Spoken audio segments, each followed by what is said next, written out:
الدكتور محمد بن عبد الكريم العيسى حفظكم الله، أصحاب المعالي الوزراء، أخ السفير السعودي نواف الملكي وأخ الكريم، ليس ضيوف، هو أخي يعني باكستاني 100%، ليس ضيوفا.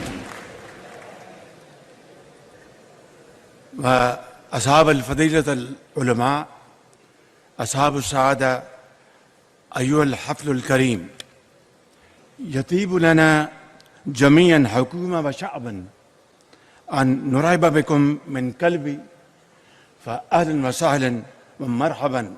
أخي الكريم، إن باكستان من شرقها إلى غربها ومن شمالها إلى جنوبها تعتز وتفتخر بترحيب مشروع وضع الحجر الأساسي لمتحف السيرة النبوية في الإسلام آباد.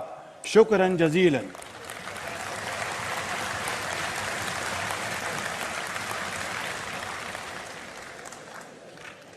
والآن من الأردن، لكن وأخيرا وليس آخرا، نتمنى لكم ووفدكم طيب الإقامة في وطنكم الثاني. والسلام عليكم ورحمة الله وبركاته.